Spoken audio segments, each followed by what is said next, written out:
This isn't gonna be a long video. I'm not even gonna record microphone audio because I want to spend as little time on this as possible. I just watched Ice Age 6 on Disney Plus, and I want to swallow a razor blade. Like, I knew it was gonna be bad, obviously.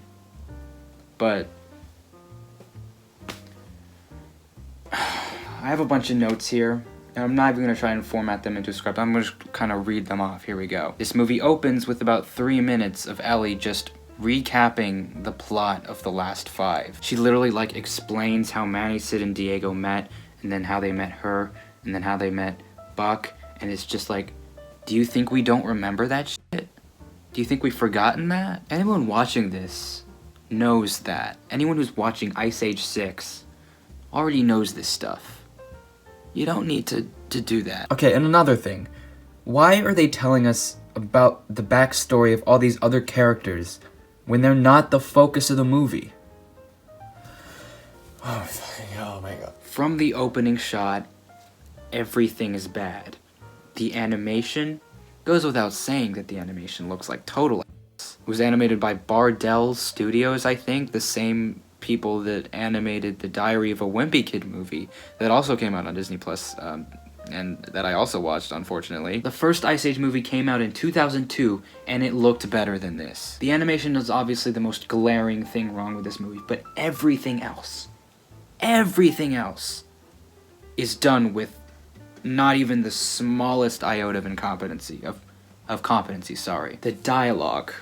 Oh my god, the dialogue. You guys know the YouTube channel Troom, right? They make a lot of like weird DIY and prank videos. All of their videos have this narrator who speaks really weirdly because the scripts are written by someone in like Ukraine, it's like a Ukrainian channel, and then they're read in English, and everything sounds really weird and off, and the cadence of the sentences aren't quite right. Just look, they are going in so quickly as if they're having a housewarming party inside. That's what every line of dialogue in this movie sounds like. I'll be showing you examples of that as we go along, don't worry. The shots in this movie are so boring. The camera is still most of the time, and when it's not, it just looks awful. Like the simulated camera movements, they can't even do it right. The way everyone moves is the worst. It's so weird to look at, I hate it. And nobody's mouth lines up with what they're saying. You picked a bad time for a tropical vacation, mate. The editing is... Let me just show you the title card of this movie.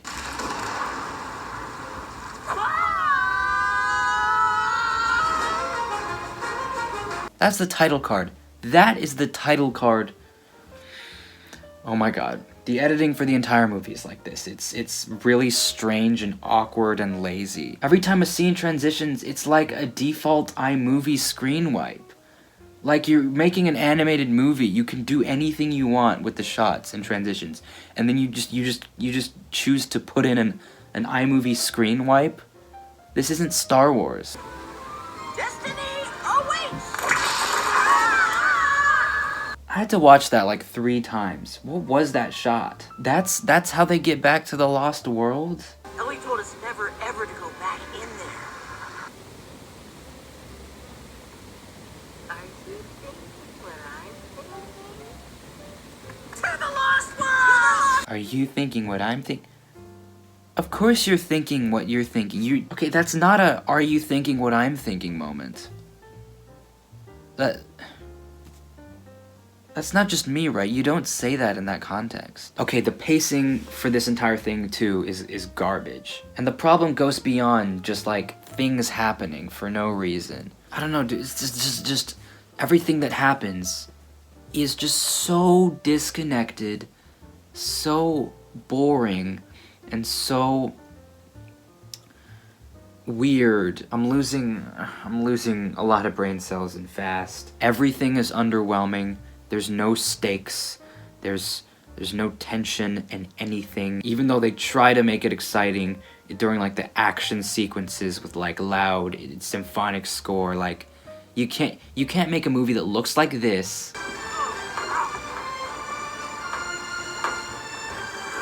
and then like put this orchestral score over it. It's like, it's really weird. Also, yeah, the score in this movie It's badly timed. It almost never fits with what's happening on screen. It's almost always just way over the top, trying to compensate for the awful animation and awful acting and awful plot. I just think it says a lot about how much people care about this movie that zero of the voice actors returned to do this movie except for Simon Pegg as Buck, and even he kind of sounds like someone doing an impression of him because he's just so over the top. And B, they just reused a setting from a previous movie instead of creating something new, someplace new for Crash and Eddie to go. Like, I kind of liked Dawn of the Dinosaurs, and there were some really good, like, exciting scenes in that movie.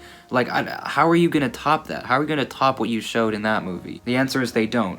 Everything is super lame. Nothing is exciting. Hey, I'm over here, you soon-to-be ex-weasel. Look at me with your dumb little eye. Awesome. Buck? Buck Meister's not even a name. That's like me calling you Smorzen. We're gonna have to play a little game called Drop Goes the Weasel. It means take down Buck! This is what I'm talking about the dialogue. I would not be surprised if you told me they took all of the actors' first takes, or even, like, ad-libbed this on set. Also, where did they find this voice actor? I legitimately hate this guy's voice more than Sid, who, by the way, is also unfortunately in this movie. There's, like, a subplot about Manny, Diego, Sid, and Ellie trying to find Crash and Eddie when they go to the Lost World. But it's so weird because they don't do anything in the plot, really, except for, like, they just show up at the end. And plus, I don't know why we're giving even more character development to the characters that have already been developed for 5 movies. I thought this was supposed to be focused on Crash, Eddie, and Buck, the characters that we haven't seen as much story with. Why are we still focusing on these guys? Okay, but back to this scene. No one outsmarts Orson! What kind of name is Orson? The writer of this movie was probably like on his lunch break reading a copy of The Time Machine, and the director just came out and was like, hey, we need a name for this whiny bitch dinosaur villain. And he was just like, freaking Orson? I don't know. Orson Welles wrote The Time Machine, right? I hope that wasn't, I hope I'm not being stupid. That was H.G. Wells. God damn it. Okay, I'm stupid, but you get the point. From Lava Island, with a couple of raptors under his command. He got the raptors to obey him by making fire? They're surrounded by a lake of lava. How does that make that? I guess Buck has a girlfriend now because of course he does. Get in line, sweetheart. You'll never be as hot as Shira. I mean, at least this movie taught me what a Zorilla was. I'm not a skunk, guys. I'm a Zorilla. Because that's why I watch movies, for educational purposes. I've been tracking Orson. The shot's just going like just a second too long, and it's, oh my god, this is the worst. I don't want. Excuse me? I'm trying to do my evil here! I'm trying to do my evil here. Did a 5-year-old write this? What I'm about to do next will destroy everything you've worked for, Buckminster. You know who this guy sounds like? He sounds like Syndrome from The Incredibles. My name is not Buddy! No one outsmarts Orson! But whinier. Okay, skip. So, like, absolutely nothing interesting happens. Oh my god, okay, let's skip through this. Basically nothing happens. Doesn't even feel like a movie. It feels like a episode of a TV show. Buck gets kidnapped by fucking Orson, a villain that never once feels menacing in the entire movie. And I feel like that was the intention, because they made him so whiny and short. But then it's like, why? So Crash, Eddie, and Buck's girlfriend Z have to go rescue him, and it is so anticlimactic because of the fact that this entire movie probably had one render pass. I cannot focus on any of the action because it just looks like everything looks like it's made of wax. They try to do this thing where Buck like tries to talk to Orson to try and convince him to like have a change of heart, but then they just make Orson run away. They didn't do anything with that little subplot. They used to know each other, they used to be friends or something, but then then Orson got greedy and tried to take over the lost world, and then Buck was trying to, like, talk to him, and he just ran away?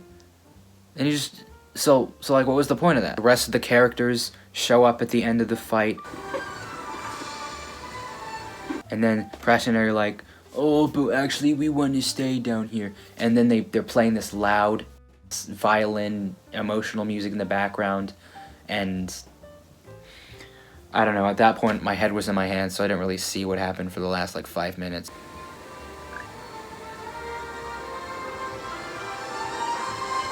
She hugs them, then they go back to Buck, and they're walking away, and then they look back at each other and go back to hug each other again. This movie was written by aliens. This is the ending shot of the movie. Let me show you the ending shot. This is how the movie ends. I'm a bad boy, do good things. Got a lemonade with chicken wings. Disney looked at this. Disney watched this and said, yeah, this is good. Or maybe they didn't even watch it. That's a possibility. Maybe they just didn't watch it. That's probably the more likely explanation. They just let Bardell Animation do whatever they wanted, and then they just trusted them and put the movie up. That's my working theory. I can't I'm trying to rationalize how they accepted this. Or is it just that Disney has such a low standard? That's probably that one. This entire thing just felt like a compilation of deleted scenes from the other movies, or like a scrapped holiday special or something, because it's just so unpolished and awkward. I think that's the best word to describe this movie. It's so awkward. Not just the dialogue, which, again, sounds like it was written by aliens, but like the way everyone moves is awkward. The pacing is awkward. It's just, every second of this movie I was just like, I never thought Crash and Eddie were that funny, but they were just like little comedic relief in the other Ice Age movies, so it was like, fine, whatever, they're fine. Making a whole movie centered around these dumb, stupid idiots who act like colossal dumbasses the whole time. Bad idea. Don't do that. Your movie's called The Ice Age Adventures of Buck Wild, implying that the main focus is Buck. But it's really not. He's kind of still a background character. And also, keep in mind that all this is coming from someone who didn't mind Ice Age 5 that much. I actually think that Ice Age Collision Course is the least worst one. My standards are not that high. This is the worst Ice Age movie. I don't think anyone can debate that. And if it were made by Blue Sky, which thankfully it wasn't, it would be the worst Blue Sky movie. I would rather watch Epic, Horton Hears a Who, and even Rio 2. I would rather watch before this. This might be the easiest 1 out of 10 I have ever given to a movie. So Disney, stop. Stop what you're doing. Stop. If Rio 3 is anything like this, I might just delete this. I might just delete this channel. I might just